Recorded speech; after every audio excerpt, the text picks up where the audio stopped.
અક્ષર પુરુષોત્તમ દર્શન, સમજણ, સાધના, સમર્પણ. ગુપ્ત ગંગાથી જોશીમઠ પધાર્યા.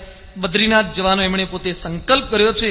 પૂજારી ના પાડે છે, ઠંડી છે, ત્યાં નહીં જવાય, છતાં પણ મહારાજ પોતે જાય છે. નરનારાયણના દર્શને જતા રસ્તામાં એમને 4 યુગ મળ્યા. સતયુગ છે, ત્રેતાયુગ, દ્વાપરયુગ અને કલયુગ એમને મળે છે. એ સમયે સતયુગે બ્રાહ્મણના વેશ્ય આવીને પ્રભુને પ્રાર્થના કરે છે કે પ્રભુ, મારી કંઈક સ્થાપના કરજો. આપ પૃથ્વી પર રોકાવાના છો તો મને ક્યાં સ્થાન આપશો?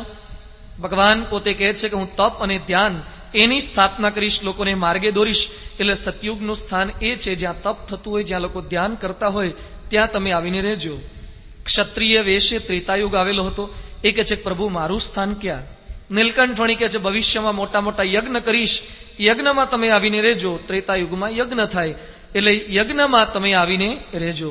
વૈશ્ય વેશે દ્વાપર યુગ પધાર્યા હતા.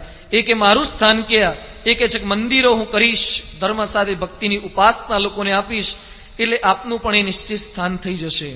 ભીલના વેશે કળિયુગ આવ્યો હતો. કળિયુગ કે પ્રભુ, મારા 3 મોટા ભાઈઓને જગ્યા આપી, મને કંઈક 2, 5, 10 બાય 15 નો ફ્લેટ તો એક નાનકડો આપો, કંઈક રહેવાયો, કંઈક જગ્યા આપો. મારે ક્યાં રહેવું? પ્રભુ કે પૃથ્વી પર સતયુગનું સ્થાપન કરવા હું આવ્યો છું, તને ક્યાં રાખો? ના પ્રભુ, મને કંઈક સ્થાન તો આપો. નીલકંઠવણી કહે છે ભવિષ્યમાં હું શિક્ષાપત્રીની રચના કરીશ, ધર્મ માર્ગની માર્ગદર્શિકા. એ શિક્ષાપત્રી પ્રમાણે જે લોકો ન ચાલે ને એના ઘરમાં રહેવાય, તન છૂટ જા. સમજી ગયા ને? ક્યાં રહેશે?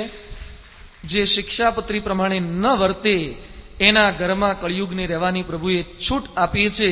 જ્યાં શિક્ષાપત્રી પ્રમાણે વર્તાય છે, જેવા ગુણાતીત સંતનો સમાગમ પ્રાપ્ત થયો છે, ત્યાં સતયુગ જ છે.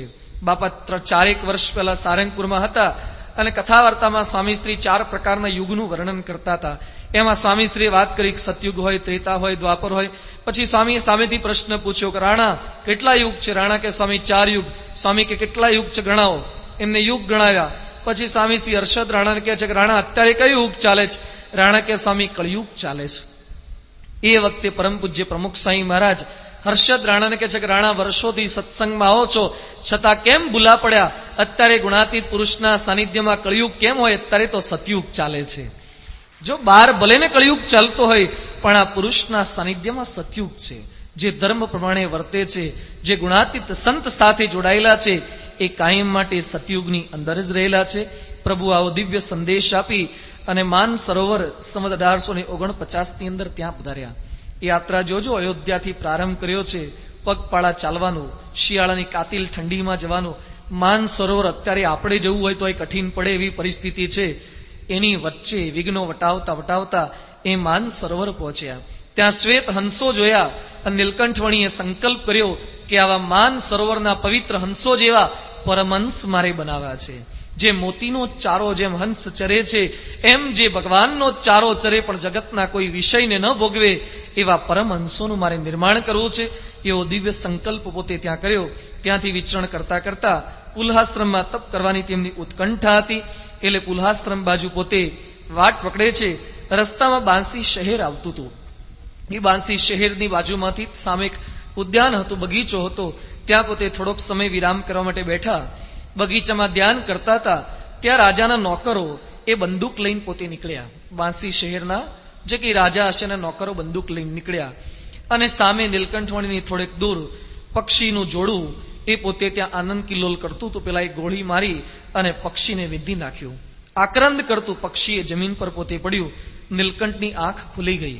કોઈને દુખીઓ રે દેખી ન ખમાય, કોઈનું દુઃખ પોતે જોઈ શકતા નહીં. નીલકંઠવણી આ દ્રશ્ય જોઈ નીલકંઠવણી વિચાર કરે છે, આ પક્ષી આ પારધીનું શું બગાડ્યું હતું? શા માટે આ લોકોને ગોળી મારી? આવું મનની અંદર એકદમ કરુણાદ્ર પોતે બની ગયા. અને પછી મનની અંદર એક વિચાર થોડીક ક્ષણ માટે આવી ગયો કે બળ્યું આ શેર. ક્ષણ માટે આ સંકલ્પ થયો કે બળ્યું આ શેર. અને તાત્કાલિક શહેરની અંદર અગ્નિની જ્વાળાઓ લાગી ગઈ અને આખું શહેર કૂદકે ને ભૂસકે બળવા લાગ્યું. નીલકંઠવણીએ જોયું દ્રશ્ય કે માણસો એ ચીચિયારીઓ પાડી રહ્યા છે, બૂમો પાડી રહ્યા છે, આગ શમાવવા માટે પ્રયત્નો કરી રહ્યા છે. નીલકંઠવણી તાત્કાલિક બાજુમાં આવેલા ઝરણામાં કે સરોવરમાં પોતે પહોંચ્યા. પાણીની અંજલી પોતાના હાથમાં લીધી અને પ્રભુ પોતે સંકલ્પ કરે છે, હે મારી વાણી, આજ પછી મારી વાણીથી કે મનથી પણ કોઈને દુઃખી કરવાનો ભૂલથી પણ સંકલ્પ થાય તો એ નિષ્ફળ થજો. મારાથી કોઈને દુઃખી કરવાનો સંકલ્પ પણ કેમ થાય? મારાથી કોઈ દુઃખી થાય એવી વાણી પણ કેમ વપરાય? કોઈને દુઃખીઓ રે દેખીને ખમાય, દયાળુપણું તો હતું, છતાં પણ એના આધારે પણ કોઈ બીજાને પણ દુઃખી ન કરવા. કોઈ દુઃખી થાય એવી આપણી વાણી પણ ન હોવી જોઈએ. કોઈ દુઃખી થાય એવો મનથી આપણાથી સંકલ્પ પણ ન થાય. ઘણીવાર આપણી વાણી ડગલે ને પગલે, ઘણા માણસોને એવી ટેવ હોય છે, જે મળ્યો નથી ને અડફેટે લીધો નથી. નહીં, હેવી ગાડીઓ જેવા હોય છે, લક્ઝરીઓ જે રોડ પર ચલાવતા હોય ને, મોટી ટ્રાવેલ્સ વાળા, જેને તેને હડફેટે લીધા જ કરતા હોય છે. એમ વાણીથી દરેકનું બગાડ્યા જ કરતા હોય છે. બોલવામાં કઈ કંટ્રોલ જ ન હોય. અમુક માણસો એટલું મીઠું બોલે ને, એને સાંભળીએ તો આપણને કાનના ડાયાબિટીસ થઈ જાય એવું લાગે, એટલું મીઠું બોલે. અને અમુક માણસો બોલે તો જાણે ઉભા ને ઉભા મરચા ચીરીની અંદર મીઠું બભરાવતા હોય ને એવું આપણને લાગે, એટલી કડવી વાણી હોય. તો અમુક માણસો બાજુમાં બેસે તો સાંભળવું ગમે છે, અને અમુકની વાણી આપણને સાંભળવી ગમતી નથી. વાણીથી અનેકનો રાજીપો પ્રાપ્ત પણ કરી શકાય છે, વાણીથી કુરાજી પણ કરી શકાય છે. આ જે સંસારના પ્રશ્નો, પરસ્પરના ઝઘડા, એમાં વાણી પણ ઘણી વખત એ નિમિત્ત બનતું હોય છે. દ્રૌપદીના મોઢામાંથી નીકળેલા શબ્દો આંધળાના તો આંધળા જ હોય, અને પરિસ્થિતિ જે સર્જાઈ એના તો આપણે બધા સાક્ષી છીએ. થોડાક સમય પહેલા એક પ્રસંગ અભિયાનની અંદર એક લખેલો આવ્યો હતો કે એક ભાઈ બહુ મોટા અધિકારી હતા, એની પત્ની સાથે એમને ઝઘડો થયો, અને પછી એમના પત્ની રિસાઈ અને પોતાના પિયરની અંદર ચાલ્યા ગયા. એ ભાઈની દીકરી હતી, લંડનની અંદર અભ્યાસ કરતી હતી, 20-21 વર્ષની દીકરી થઈ હતી. આ ઉંમરે એના માતુશ્રી રિસાઈને ચાલ્યા જાય. હવે લગ્ન થઈને શરૂઆતમાં રિસાઈને કદાચ ગયા હોય, આમ તો રિસાઈને જવાનું જ ન હોય, પણ કદાચ એ વખતે રિસાઈને જાય માન્યામાં આવે. આ તો દીકરી થઈ ગઈ હોય, 21 વર્ષની થઈ ગઈ હોય, ભણવા માટે લંડન મોકલી હોય, અને 45-50 વર્ષે રિસાઈને જાય, કેવું દેખાય? એટલે દીકરીને ખબર પડે, એની માતુશ્રીને ફોન કરે છે કે મમ્મી આ સારું ન લાગે, તમે પાછા જતા રહો. એ કે તારા બાપને ગરજ હોય એટલે લેવા આવે તો જવું, લેવા આવે. ઘણાને જવું હોય પણ લેવા આવીને વાટ જોતા હોય, તો લેવા આવે તો જઈએ ને. અને આ બાજુ એ જીદે ચડ્યા હતા, અને આ તરફ પછી એને તો ના પડી એટલે એના બાપુજીને ફોન કર્યો, બાપુજી મારી મમ્મી માને એવા નથી, આપ તો સમજુ છો, આપ મારી મમ્મીને લઈ આવો. પેલી બિચારી લંડનમાં બેઠી બેઠી ચિંતા કરે. બાપુજી તૈયાર થયા, ગાડી લીધી, પૈસા ટકે સુખી હતા, અને પછી પોતે ત્યાં પહોંચ્યા. ડ્રાઈવરને કે જા મેમ સાહેબ કો બુલા કે લે આવો. મેમ સાહેબને બોલાવવા માટે ગયા. મેમ સાહેબ તૈયાર થઈને આવ્યા, અને પછી સામાન મૂક્યો ના મૂક્યો, અને પછી ગાડીનું પાટલો દરવાજો ખોલી, પેલા બાઈ પાટલી સીટમાં જ બેઠેલા હતા, જે શેઠ. અને પછી પેલા બેને પાટલો દરવાજો ખોલ્યો, અને દરવાજો ખોલીને એક વાક્ય બોલ્યા, લ્યો આવવું પડ્યું ને, લ્યો આવવું પડ્યું. આટલું વાક્ય જેવું સાંભળ્યું, પેલા ભાઈએ દરવાજો ખેંચી લીધો. ડ્રાઈવરને કે ગાડી ચલાવી લે.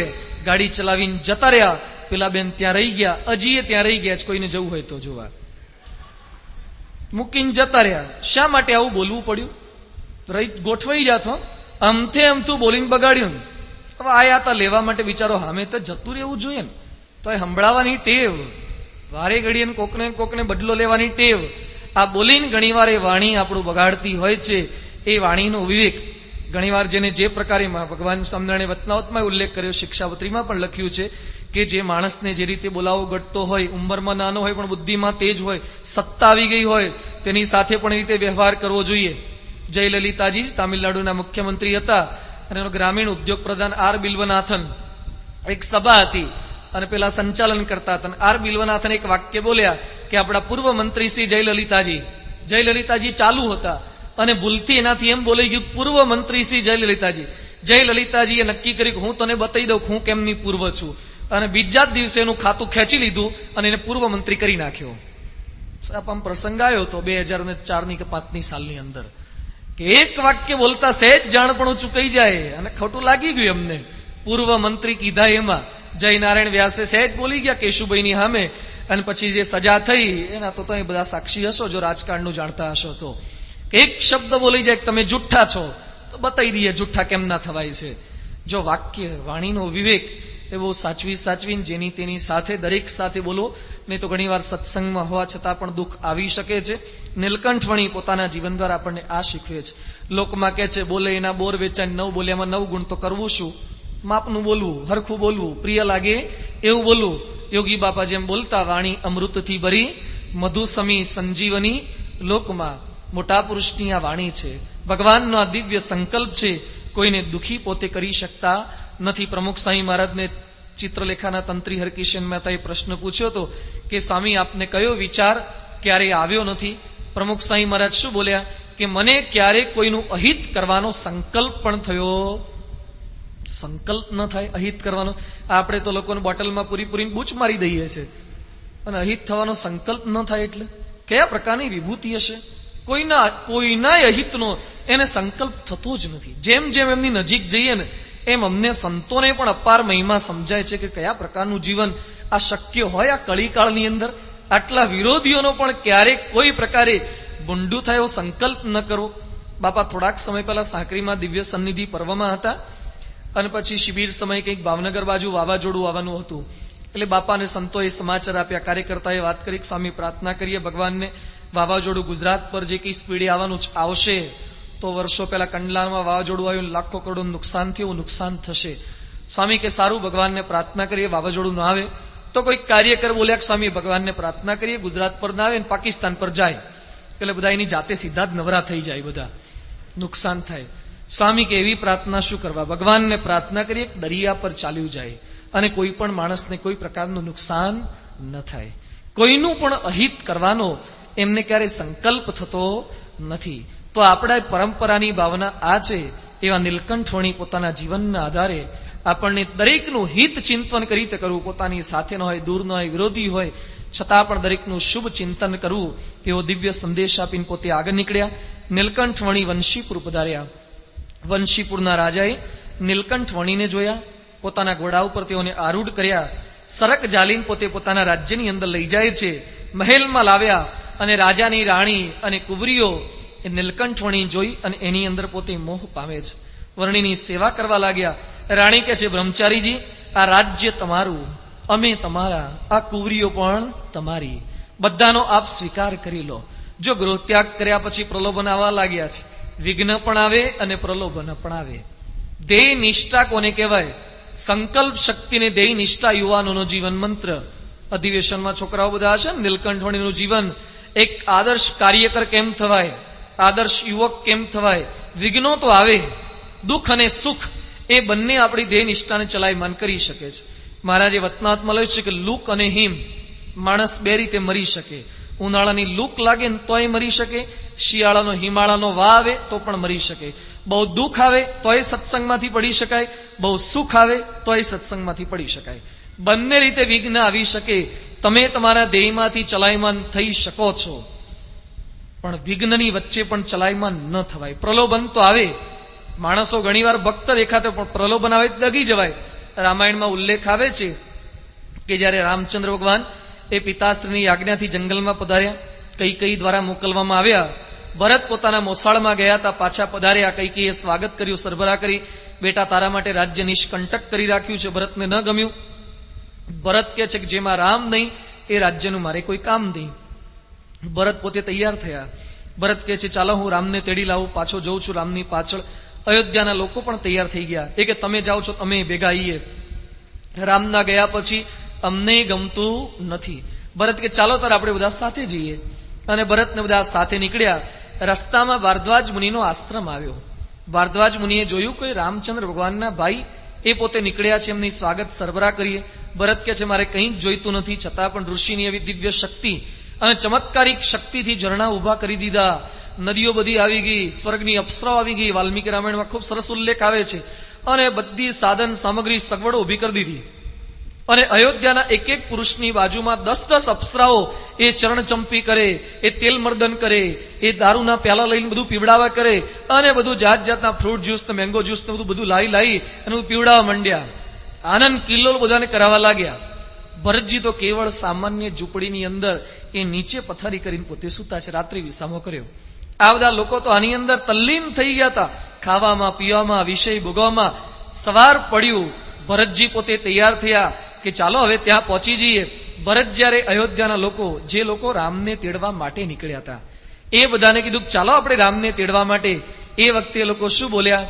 ભરતસ્ય કુશલમ અસ્તુ રામસ્ય અસ્તુ તથા સુખમ નૈવ અયોધ્યામ ગમિષ્યામો નૈવ ગમિષ્યામો દંડકાન. અમારે અયોધ્યામાં પાછા જવું નથી, દંડક વનમાં નથી જવું. તારું તારા ઘેર હારું થાય ને તારા ભાઈનું જંગલમાં હારું થાય. તો જે લોકો રામને તેડવા નીકળ્યા હતા અને શા માટે દેહથી વિચલિત થઈ ગયા? સુખ મળ્યું એટલે. સુખ મળે તો પણ તમે તમારા દેહમાંથી ચલાયમાન થઈ શકો છો. નીલકંઠવણીને એવું સુખ મળે છે, છતાં પણ પોતાના ધ્યેયમાંથી ડગતા નથી. સુખ મળે છતાં પણ ન ડગવું, દુઃખ મળે, વિઘ્નો પણ આવે, છતાં પણ આપણે નક્કી કર્યું એકવાર કે ભણવું જ છે, સારા ટકા લાવવા જ છે. ઘણી વાર આ છોકરા નાના હોય ત્યારે પૂછીએ ને અમે સભાની અંદર શું બનવું છે, તો મોટા ભાગના કે ડોક્ટર, એન્જિનિયર. વર્ષો પછી 15-20 વર્ષ પછી એ છોકરાને મળો ને કોઈ કમ્પાઉન્ડર એ નથી હોતા. કેમ નથી થતા? બોલી ગયા બોલવા પૂરતું, અને પછી એ પ્રમાણે વર્તી શકાતું નથી. ધ્યેય નિષ્ઠા એ દ્રઢ કરી શકાતી નથી. એકવાર બોલ્યા, એકવાર મનમાં નક્કી કર્યું, પછી એ પ્રમાણે અખંડ વર્તવું એ આદર્શ ધ્યેયનિષ્ઠ પુરુષનું લક્ષણ છે. નીલકંઠવણી પોતાના જીવનના આધારે આપણને શીખવી રહ્યા છે.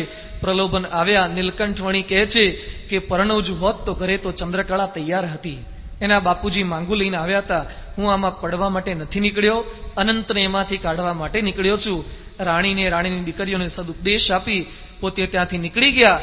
રાણીએ, રાજાએ બધાએ શોધવાનો પ્રયત્ન કર્યો, પણ ક્યાંય વર્ણીનો પત્તો ન લાગ્યો. સંવત 1850 શ્રાવણ વદ 8 કાળા પર્વતની તળેટીમાં કાળ ભૈરવનો પરાભવ કરી અને હવે નીલકંઠવણી પોતે આગળ વધી રહ્યા છે. રસ્તાની અંદર કાળો ધોળો પર્વત આવ્યો, ખૂબ ઊંચા પહાડો છે. એની ઊંડી જે કાળા પહાડની, ધોળા પહાડની જે ખીણ છે, એ ખીણની અંદર નીલકંઠવણી પોતે રસ્તો ભૂલ્યા. રસ્તો કઈ જડતો નથી, આગળ કયા માર્ગે જવું એની કઈ ગતાગમ પડતી નથી, સમજ પડતી નથી. ચરિત્ર કરી રહ્યા છે, હિમાલયને રસ્તો પૂછવાનો છે, હિમાલયને પ્રાર્થના કરવાની છે, પોતે મનુષ્ય ચરિત્ર કરે છે. ભગવાન તો અનેકને રસ્તો બતાવવા આવ્યા હતા, છતાં પણ ચરિત્ર કરે. પણ એ સમયે આપણે એને દિવ્ય સમજવાના છે. જ્ઞાની હોય છતાં પણ અજ્ઞાન બતાવે. એકવાર શ્રીજી મહારાજ કારિયાણી ગામમાં બિરાજમાન હતા, અને પછી શ્રાવણ માસ કંઈક પૂરો થયો હશે, 2 સંતો પાછા આવ્યા. એટલે મહારાજે કીધું 6 સંતોના મંડળ ગયા હતા અને 2 જ પાછા કેમ આવ્યા? એટલે મુક્તાનંદ સ્વામી કહે છે કે મહારાજ 2 સંતો ખસ ગયા અને 2 સંતો બગડ ગયા. તો મહારાજ દુઃખી થઈ ગયા. સુરાખાચર કે મહારાજને કંઈક બફાતું લાગે છે. એટલે સુરાખાચર હસવા લાગ્યા, મશ્કરી કરવા લાગ્યા. મહારાજ સુરાખાચરને કે સુરા કેમ હસો છો? સુરાખાચર કે હસીએ જ ને, તમને ક્યાં ખબર પડે છે? મહારાજ કે સુરાખાચર હસો છો શું? મારા પરસેવાનું પાણી કરી કરીને સંતોને તૈયાર કરું છું, એમાંથી 2 ખસી ગયા ને 2 બગડી ગયા, મને દુઃખ ન થાય? એ વખતે મુક્તાનંદ સ્વામી કહે છે કે મહારાજ કોઈ ખસી પણ નથી ગયું, કોઈ બગડી પણ નથી ગયું, પણ બાલ પ્રદેશમાં ખસ નામનું પણ ગામ છે ને બગડ નામનું પણ ગામ છે. 2 સંતો ખસ ગામમાં કથા કરવા ગયા છે અને 2 સંતો બગડ ગામમાં ગયા છે. પણ મહારાજને આટલી ખબર નહીં પડતી હોય? ખસ નામ એવમ યોવેત્તિ ઉપત સર્વમ પ્રત્યક્ષેણ સદાસ્વત, બધું જોઈ શકતા હતા, ખસ ને બગડ ગામની ખબર નહીં પડતી હોય? પણ ક્યારેક આવું અજ્ઞાન બતાવે. પરમ ધર્મી છે છતાં પણ અધર્મ બતાવે. કોકના ખેતરમાં જઈને ચોરી કરીને જુવારના ડુંડા ખાઈ જાય. અગત્રયમાં મહારાજ ગયા હતા, જુવારના ડુંડાની ચોરી કરે. પેલો પટેલ કહેવાયો કે તમારા ભગવાન અમારે ત્યાં ચોરી કરે છે. પેલા આપણા હરિભક્ત પર્વતભાઈ કે મહારાજ આવી ચોરી શું કરવા કરો છો? હું તમારે જેટલી જુવાર જોઈતી એટલી લઈ આપું. મહારાજ કે ના, કે પેલા ખેતરમાંથી ચોરીને ખાવાની જેવી મજા આવે છે ઘરે નથી આવતી. ને કેરી પાડીને કીધા વગર ખાવાની મજા જેવી આવે છે એ ઘરે લાવે ને એમાં મજા ન આવે. નીલકંઠ ભગવાન આવા ચરિત્ર કરે, પરમ ધર્મી હોવા છતાં પણ અધર્મ બતાવે. નિર્ભય છે છતાં પણ ભય બતાવે. ગઢપુરમાં મહારાજ બિરાજમાન હતા, રાત્રિનો પહોર હતો અને મહારાજે કાન ખજૂરા નજીક આવતો જોયો. એટલે મહારાજે પરમહંસોને સાથે હરિભક્તો તેને પૂછ્યું કે આ શું છે? મુક્તાનંદ સ્વામી કે મહારાજ આ તો કાન ખજૂરો છે. મહારાજ કે કરડે? કરડે જ ને, તાર ગલી પછી થોડો કરે. અને કરડે જ શું થાય? એ કે કરડે તો વેદના થાય, વિંછી કરડે ને એવી વેદના થાય, આખી રાત બૂમો પાડવાની. મહારાજ કે મને કરડે? તો તમને કરડે, તો પૂર્ણ પુરુષોત્તમ નારાયણને કરડે. એ તમારો સંકલ્પ હોય ને એને કરડવા દેવો હોય તો. અને કરટ પેલો જે કાન ખજૂરો ધીમે ધીમે ભગવાનની નજીક આવતો તો, ઢોલિયાની પાસે આવતો. મહારાજ કે દૂર કાઢો. એટલે સુરાખાચરે દૂર કાઢ્યો હડસેલો મારીને. ફરીથી પાછો ઢોલિયાની નજીક આવે. મહારાજ કે ઢોલિયો આપણો બદલો કે. એટલે ઢોલિયો ઉંચકીને બીજે લઈ ગયા. તે કાન ખજૂરો પાછો ઢોલિયાની બાજુમાં જ આવે. કોણ જાણે એને સંકલ્પ કરીને આવ્યો તો કે આજે તો સ્પર્શ કરવો જ છે, એટલે નજીક આવે. સુરાખાચર કે મહારાજ ધામમાં પહોંચાડી દો, વહેલો ફ્લાઇટમાં જ સીધો. એ કે ના, કે જી હિંસા ન કરની જંતુ કી, હિંસા ન કરાય કે ધક્કા મારીને કાઢવાનો, આપણો ઢોલિયો બદલ કરવાનો, પણ મારવાનો નહીં. આવું કરાવે. મુક્તાનંદ સ્વામી કે મહારાજ હોઈ જાઓ તો બીજાથી હોવાય. મુક્તાનંદ સ્વામીને મહારાજ શું કે? મહારાજ કે હું સુઈ જાઉં પછી તમે સુઈ જાઓ, મને કાન ખજૂરો કરડી જાય તો મારે આખી રાત્રિ હેરાન થવું પડે ને. મુક્તાનંદ સ્વામી કે મહારાજ નહીં સુઈએ, અમે રક્ષા કરશું, અમે જાગીશું, આ બધા બંદૂક લઈને જાગશે, કાન ખજૂરાને તમારા ઢોલિયાને અડવા જ નહીં દઈએ. મહારાજ સુઈ ગયા, ઘડીએ જાગીને કાન ખજૂરો નથી આવ્યો. હવે જે મહારાજ હમણાં જ આપણે પ્રસંગ સાંભળ્યો, સિંહ આવ્યો ને સિંહથી ન ડર્યા હોય એ કાન ખજૂરાથી ડરે? સર્વ સમર્થ હતા, નિર્ભય હતા, પણ ક્યારેક આવો ભય બતાવીને સમજણને આપતકાળે કળાવા દે, ખબર પાડી દે કોને આપણે વિશે કેટલી નિષ્ઠા થયેલી છે, દ્વંદ્વાતીત છે છતાં પણ એ દ્વંદ્વ બતાવે, કોઈના નથી છતાં પણ એ પક્ષપાત બતાવે. એકવાર શ્રીજી મહારાજ અહીંયા ગઢપુરની અંદર બિરાજમાન હતા અને પછી મહારાજ ગઢપુરમાં જીવબાન લાડુબા હતા. એને કે બધે દેશ વિદેશમાં ફરીએ છીએ પણ તમારા જેવી કોઈની રસોઈ થતી નથી. મહારાજ આવા વખાણ કર્યા, જીવબાને લાડુ બનાવો વખાણ કર્યા. અને પછી કે જેતલપુર જઉં છું અને ત્યાં પેલી ગંગા ડોસી છે એ રસોઈ બનાવે, પણ એ રસોઈમાં કંઈ ભલી વાર નહીં, કે એવી કાચી રસોઈ કરે, દાળ ભાતનું ઠેકાણું નહીં, અને તમારી રસોઈ જયારે ખાઉં છું ને ત્યારે મને શાંતિ થાય છે. જીવબા લાડુબા રાજી થઈ ગયા કે વાહ મહારાજ આપણી રસોઈ વખાણે છે. મહારાજ ફરતા ફરતા જેતલપુર ગયા અને જીવ પેલા ત્યાં ગંગાબા એ બધી રસોઈ કરી, મહારાજ એમની રસોઈ વખાણી. અને મહારાજ કે છે ગંગામાં બધે ફરીએ છે, ગઢપુર પણ રહું છું પણ રસોઈમાં કોઈ ભલીવાર જ નહીં. આ જયારે જેતલપુરમાં આવું છું ને તમારા હાથનું જમું છું ને ત્યારે શાંતિ થાય છે. પેલા ગંગામાં કે જીવબા લાડુબા ના ના કે તો કહેવા પૂરતું, બાકી એની રસોઈમાં કઈ ઠેકાણું હતું નથી. આવી વાત ગંગામાં કરી તો ગંગામાં રાજી થઈ ગયા, વાહ કે આપણી રસોઈથી મહારાજ રાજી થાય છે. કે એક સમય આવતો તો ગંગામાં જેતલપુરથી આવ્યા હતા, પેલા જીવબા લાડુબા પણ ભેગા થયા, વડતાલમાં ક્યાંક ભેગા થયા અને રસોઈ કરવા જીવબા લાડુબા ગયા. ગંગાબા કે હું કરું, જીવબા લાડુબા કે હું કરું. ગંગાબા કે મને કરવા દો, તમારી રસોઈમાં ક્યાં ભલી વાર છે, કાચું કાચું ખવડાવો છો. એ કે ચૂપ બેઠ કે તું કાચું ખવડાવે છે મહારાજને. અને પરસ્પર બાખડ્યા બંને સનિષ્ઠ ભક્તો, હા પરસ્પર જીવબા લાડુબા સામે ગંગામાય. અને મહારાજને ખબર પડી કે બે જણા બાખડે છે. જીવબા કે મહારાજ આ કાચી રસોઈ તમને ખવડાવે છે એટલે અમે કરીએ. ગંગાબા કે આ કાચી રસોઈ કરે છે. મહારાજ કે બેમાંથી કોઈ કાચી કરતા નથી, હું તો ખાલી મજાક કરતો તો. આવી મજાક હોય કોઈના ઘર ભાગી જાય એવી, અંદર પરસ્પર ઝઘડી પડે એવી. આવું ક્યારેક કરે, પક્ષપાત બતાવે, એ સમયને દિવ્ય જાણવા એ અઘરું છે. સર્વ સમર્થ હોવા છતાં પણ અસામર્થ્ય બતાવે. દબાણમાં યજ્ઞ હતો ને પછી મહારાજ સાંજે સભા પછી લઘુ શંકા કરવા માટે ગયા અને મહારાજે લેંગો પહેર્યો તો લેંગાની નાડી છૂટતી નહોતી. મહારાજને પેશાબ કરવા જવું તો નાડીમાં ગાંઠ વાગી ગઈ. અને નાડામાં ગાંઠ વાગી જાય પછી છોડું ઘણી વાર બારે જ. મહારાજ છોડવા જાય પણ છૂટે નહીં. તો મહારાજ રડવા લાગ્યા, ઉભા ઉભા આંખમાંથી આહુડા પાડે. તે મુક્તાનંદ સ્વામી એ ગયા, હરિભક્તો ભેગા, મહારાજ શું થયું? મહારાજ કે પેશાબ લાગી છે, નાડું છૂટતું નથી, હવે મારું શું થશે? એટલે પેશાબ લાગી હોય, લોકોના પેશાબ તમે બંધ કરી શકો છો? અનંત કોટી બ્રહ્માંડના પેશાબ બંધ કરનારા તમે છો, તમારું રોકી ન શકો? આવું મહારાજ કરે. પછી મુક્તાનંદ સ્વામીએ કૈવલ્યાનંદ સ્વામીએ પોતાના દાંતથી મહારાજની નાડી છોડી આપી અને પછી મહારાજ પેશાબ કરી શક્યા. આવું કરે એ સમયને દિવ્ય જાણવા એ ખૂબ અઘરું છે. મનુષ્ય ચરિત્ર બધા બતાવે, પણ મહંત સ્વામી ઘણી વાર ઉલ્લેખ કરે છે કે એમને મનુષ્ય ભાવ બતાવો એમના માટે કમ્પલસરી સબ્જેક્ટ છે. આપણે દિવ્ય ભાવ રાખવો એ આપણા સૌ માટે ફરજિયાત વિષય છે. આ લોકમાં કોઈ ફિલ્મ બનતી હોય તો રોલ કેવા કરે છે? શોલે ફિલ્મ જોઈ હતી ને બધાએ, બરાબર? હા તો પાડો, ભલે જોઈ હોય તો બધા જોઈએ છે. તો શોલે ફિલ્મમાં અમજદ ખાન હતા, વિલન તરીકે રોલ કર્યો તો ગબ્બરસિંહનો, અને એ તો મરી ગયા જોકે અત્યારે. એમણે રોલ કર્યો તો મુસલમાને રોલ કરવાનો તો ગુંડાનો. એ ગુંડાનો રોલ કરવા માટે પર્વતની પેલી પહાડીઓની અંદર બધે રોલ કરવાનો, એક્ટિંગ કરવાની હોય. એ કરવા માટે 3 મહિના સુધી એમણે સ્નાન નહોતું કર્યું.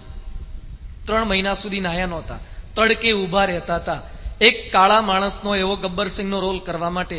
આ લોકનો એક વિલનનો રોલ કરવો હોય તો એ માણસો કેટલા જાતના નુસ્ખાન બધા પ્રયત્ન કરે છે. તો આપણે હીરોનો રોલ કરવાનો તો આ બધા નુસ્ખા ના કરે? બધા પ્રયત્ન કરે. નર છે, નારાયણ છે, પણ નરનું પાત્ર એવું ભજવે છે. જેમ અમદાવાદમાં પેલા જયશંકર સુંદરી હતા પુરુષ પણ સ્ત્રીનો રોલ ભજવતા હતા. નહીં, બહુરૂપી આવે ને એમ સ્ત્રીનું પાત્ર ભજવતા હતા. અને અમદાવાદમાં કોઈ હોલની અંદર કાર્યક્રમ કરતા હશે ને પેલા આરબો આવ્યા હતા, નહીં, માથે કુકરની રીંગો પહેરે એવા બધા, તે પેલા ઓઢીને અને પછી આ રોલ જોઈને ખુશ થઈ ગયા. હજુ તો શો પૂરો થાય પેલા લાઈટો બધી બંધ કરી અને કિડનેપ કરી ગયા, અપહરણ કર્યું મોઢું દબાઈને, અને પછી દૂર લઈ ગયા અને પછી ખેંચમખેંચી કરવા ગયા અને એમાં પેલી માથેથી વીગ નીકળી ગઈ, ચોટલો નીકળી ગયો. અને જોયું તો આ તો પુરુષ હતા. એ કે પહેલા કેવું જોઈએ ને? એ કે કેવું તું પણ ટાઈમ આપો તો ને, કે કહેવાનો ટાઈમ તો આપવો જોઈએ ને, હું પુરુષ છું વાત કરવા જેવું. તો જયશંકર પુરુષ હતા પણ એટલો સુંદરીનો સરસ રોલ કરતા હતા. અમદાવાદમાં જયશંકર સુંદરી હોલ છે, નર હતા પણ નારીનું પાત્ર ભજવતા હતા, લોકો ભૂલા પડી જતા હતા. એમાં નારાયણ છે પણ નરનું પાત્ર ભજવે છે, એટલે હું ને તો એ બધા ભૂલા પડી જઈએ છે. ભૂલા પડી જવાય પણ છતાં પણ એ દિવ્ય સમજવા. એ અસત્ય બોલશે છતાં પણ એ સાચું જ બોલે છે. મહાભારતની અંદર ઉલ્લેખ આવે છે કે બોલા પરીક્ષિત ગર્ભમાં હતા, અશ્વત્થામાએ તીર છોડ્યું અને મૃતપાય અવસ્થાની અંદર આવી ગયા. ઉત્તરા પ્રાર્થના કરે, પ્રભુ મારો એકનો એક સંતાન પાંડવ કુળનો એકમાત્ર સંતાન છે, એને બચાવી લો. કૃષ્ણ ભગવાન પોતે ત્યાં પહોંચ્યા અને ભગવાન પોતે પ્રતિજ્ઞા કરતા કે છે, નોક્ત પૂર્વમ મયા મિથ્યા. કૃષ્ણ ભગવાનના શબ્દો ધ્યાનથી સાંભળજો. ભગવાન શું કે છે? નોક્ત પૂર્વમ મયા મિથ્યા સ્વૈરેષ્વપી કદાચન ન ચ યુદ્ધાત પરાવૃત્ત તદા સંજીવતાયમ. જો હું ભૂલમાં પણ ખોટું ન બોલ્યો હોઉં, શું શરત કરે છે? હું ભૂલમાં પણ ખોટું ન બોલ્યો હોઉં, મશ્કરીમાં પણ ખોટું ન બોલ્યો હોઉં, યુદ્ધમાંથી ક્યારેય ભાગ્યો ન હોઉં, તો આ બાળક જીવતો થઈ જાય. હવે આવું કૃષ્ણ બોલે ને તો પેલો જીવતો હોય ને તોય મરી જાય, એટલું ખોટું એ બોલ્યા હતા. ભૂલમાં ખોટું નહીં, જાણી જોઈને કેટલું ખોટું બોલ્યા છો એટલું નહીં, બોલાવડાયું છે કેટલાકની પાસે. કેટલી વાર યુદ્ધમાંથી ભાગી ગયા છો, છતાં પણ પેલો જીવ્યો. એ જ બતાવે છે કે કૃષ્ણ ખોટું નથી બોલ્યા. જ્યારે રસ્તો કરી આપ્યો, પેલાને દુર્વાસાનો થાળ લઈને આવતા હતા અને રસ્તો થઈ ગયો સમુદ્રની અંદર, અને ગોપીઓને કીધું તો શું કહેવાનું? કૃષ્ણ જો બાળ બ્રહ્મચારી હોય તો રસ્તો કરી આપે. રસ્તો થઈ ગયો. જો દેખાતું તું ગોપીઓ સાથે રાસ લીલા કરે, કામ ભાવની અંદર જોડાયેલા એવું દેખાય, પણ ન તો એમમાં કોઈ કામ ભાવ હતો જ નહીં, નિષ્કામી હતા. એમ ભગવાન અને સંત મનુષ્ય ચરિત્ર કરે, છતાં પણ એ દિવ્ય છે. અહીંયા હિમાલયને રસ્તો પૂછી રહ્યા છે. હિમાલય પોતે રસ્તો બતાવવા માટે આવ્યા અને પછી પ્રભુને કહે છે કે પ્રભુ, અનંત કોટી બ્રહ્માંડના જીવોને રસ્તો બતાવનાર આપ છો, આપને હું શું રસ્તો બતાવું? છતાં પણ પ્રભુએ પ્રાર્થના કરીને રસ્તો બતાવે છે કે પુલ્હાશ્રમના માર્ગે આ રીતે જશો તો માર્ગ સરળ પડશે. હવે પ્રભુ પુલ્હાશ્રમ જવાનો પોતે સંકલ્પ કરે છે. પુલ્હાશ્રમના કપરા ચડાણ ત્યાં પહોંચ્યા પછી દિવ્ય તપશ્ચર્યા કરે છે. એ દિવ્ય તપશ્ચર્યા કોના માટે કરી? એમણે કેવળ આપણા માટે આકરી સાધના કરી છે અને વન વિચરણ કરી આખા ભારતની પદયાત્રા કેવા દિવ્ય સંજોગોમાં કરી અને ગુજરાતની અંદર સ્થિર થાય છે. ક્યાં સ્થિર થયા, શા માટે સ્થિર થયા અને પોતાના વિચરણથી અનેકને કેવા સ્થિર કરી શક્યા, એની વાતો આપણે આવતીકાલે જોઈશું. શ્રી સ્વામિનારાયણ ભગવાનની જય. સ્વામી અક્ષર પુરુષોત્તમ દર્શન, સમજણ, સાધના, સમર્પણ.